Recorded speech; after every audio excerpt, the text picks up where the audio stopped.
All right, he's an actor and the filmmaker of the new documentary Everyone Is Lying to You for Money, Ben McKenzie. He's a New York Times columnist, podcast host, and visiting professor at Lipscomb University, David French.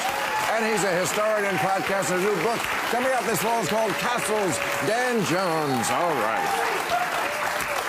All right, first one's for you, Ben. Which politician understands the risks of cryptocurrency best? Oh, yes. Anyone? For Dan, do you think it's correct or incorrect to call right-wing leaders like Giorgia Meloni fascist? She's the head person in Italy. No. I mean, I think that... You think she's a fascist? No, I don't think she's a fascist. Oh, okay. I think that we're using this this outdated language from the 20th century to describe a whole new style of politics. And I think that that in fact the reaching for the term fascist has become so easy and so lazy that anyone who expresses any opinion pretty much at all, you could fascist. Let's say that communist is also used in a relatively similar way. And these terms are historical terms that were pretty specific to the 1930s in the case of fascism. I think it's easier to define communism than it is fascism. Fascism, I've heard so many different definitions, and I think we all kind of feel like the Supreme Court with pornography. I know it when I see it. Right. But it's hard to kind of, well, is it the mixing of corporate power with military power? You know, what is it exactly? But you know it when you see it. Well, I've been saying it about Trump for years, that, you know, like there are things that look like they're heading toward autocracy or fascism. But, you know, honestly, in a lot of them, we haven't gotten there. Yeah. Well, I mean, 1930s fascism is fairly easy to define. It's militarism, it's nationalism, it's control of the press. It's a lot of things. A lot of things that are brewing now. But the trouble is by using that term, and because it's now, I mean, you get things like eco-fascism. What the fuck is eco-fascism? Like I'm gonna wind farms everywhere. Come on. So the term has lost its meaning, and in using it, it's just become a sort of lazy term of generic abuse. And I think in the case of Meloni in Italy, I think her, you know, was it her father, her grandfather, I think was a fascist. But, you know, you could say about the Democratic Party, they're the ones who fought for slavery. Okay, right. So, I mean, everybody's got, if you go back in time, it doesn't matter. What are you now? I mean, I'm not even sure she's that much of a right-winger. She seems to be liked by the other people in the EU. They don't seem to treat her like she's some sort of crazy lady. I mean, it overlaps now with populist in Europe. So, I mean, people would call Nigel Farage in the UK a fascist. Well, undoubtedly, he's a populist and he's an old-fashioned conservative, and he has views on immigration that some people would say are harsher than they would like. But that is not the same as saying he's, for example, Oswald Mosley. I mean, there's a profound difference. And in some of it, I think, comes down to a failure to be able to define the politics of our own times. We don't have an adequate language for what's happening in the world at the moment. So we're reaching for this language out of time, which is in a lot of cases, the language of the mid-20th century. Okay, this is for you, David. Are there any reforms you would like to see implemented on the Supreme Court? Oh, how much time do you have? No. I'll start with one. I think we need term limits for Supreme Court justices. And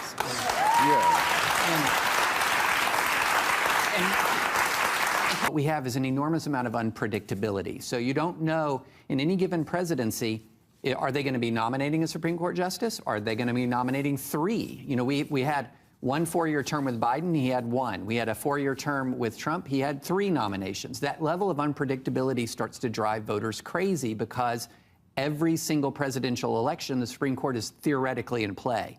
If you do it with 18-year terms, that's plenty of runway to be a justice. Right. And that would mean you'd have 2 nominations per 4-year term. Year 1, year 3. It's very predictable. The other thing that I would like to do, I want to get back the filibuster on Supreme Court justices. That is not a Supreme Court reform, it's a Senate reform. But one of the problems that we have now, Bill, is if you look out at the universe of judges who are eligible to be Supreme Court justices, what they're doing now is a lot of auditioning. They're writing opinions, expressing very strong opinions and concurrences and dissents that are all sending messages to senators, nominate me, I'm strong, I'm strong, I'm strong. When I was coming up in the legal profession, the people who wanted to be justices and judges played their cards close to the vest. They were scrupulously fair. They were scrupulously unbiased in their public statements. I don't think it's an advance. I don't think we're better off because lower court judges, law professors, et cetera, who want to be justices are sort of advertising their ideological street cred. I think that's a bad way to do this. So those are two big ones. Bring back the filibuster so that you actually have to have deliberation and compromise, and term limits so that the American people know how long justices are serving, when they're getting new justices, and not every single presidential election it goes crazy.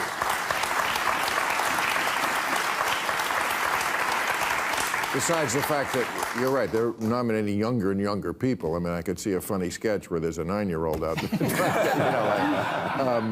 But you left out the other big thing why it's broken is that Mitch McConnell changed the rules. Yes. Mitch McConnell completely changed the rules.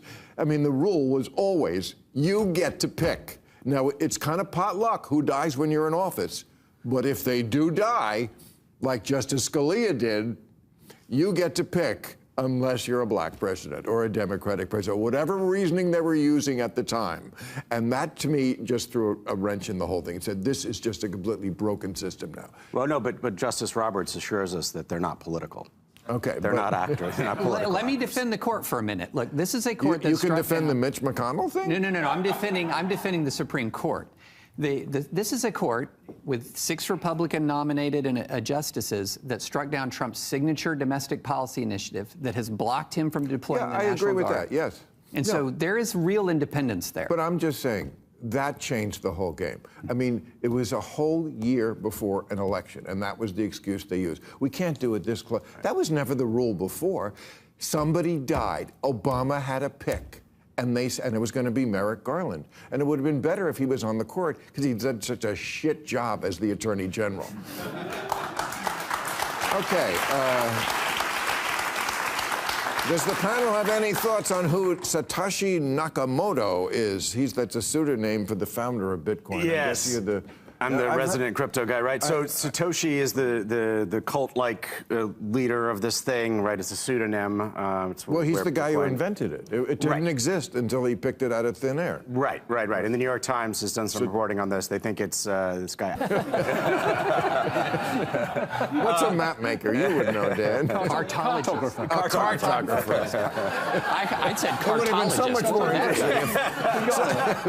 So much more interesting if he turned out to be a map maker. I tell you. One thing that's interesting about Adam Back, so crypto has this myth of Satoshi has given it this real, like, sort of cult-like intensity. But Adam Back, his company, received funding from Jeffrey Epstein. That's in the Epstein file. What's his company? What's he do? Blockstream. It's a crypto company. It's a crypto company. Oh, I see. I mean, that's what we're talking about, right? When I talk about crime, it gets very abstract. But how can he have a crypto company if he's the one who invented it? Well, yes. I mean, he has. There's a side hustle. How could there be a company before he made it up? It's all so stupid. What's the panel's reaction to CIA Director John Ratcliffe visiting Raul Castro on Thursday? Well, Cuba, I mean, this is a tough one. Cuba, we took over Venezuela. Okay.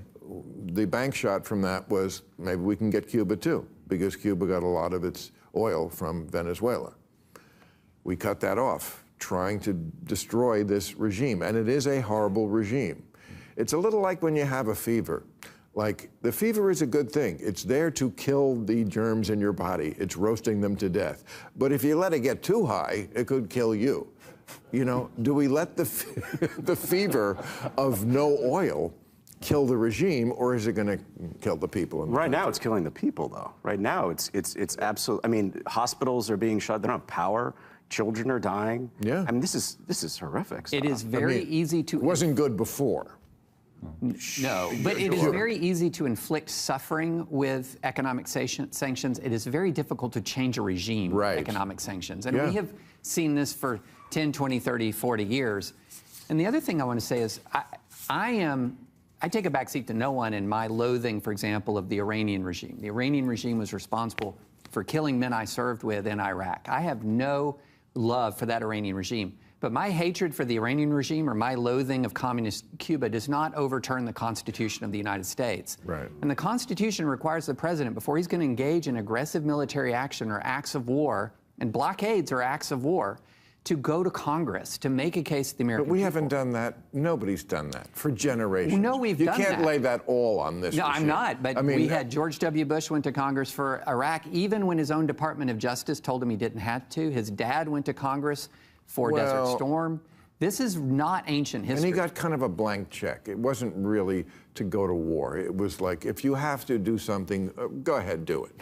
I mean, Vietnam was a police, going back to Korea, was a police action. I mean, Right. you use a different word and they just do what they want to do. But we can't just say, well, because past presidents have fumbled the ball and defied the Constitution, that it just doesn't matter. No, I agree. Well, what we can say is in the 2025 inaugural address, Trump said, people are going to love me for all the wars I stopped and all the wars I didn't start. I mean, and here we have Venezuela, Iran. Well, this one was supposed to be short. It was supposed to be hit it and quit it, but, you know, wars are like relationships. Easy to get in, hard to get out, you know? I mean, all right, we'll cut it off there. Thank you very much.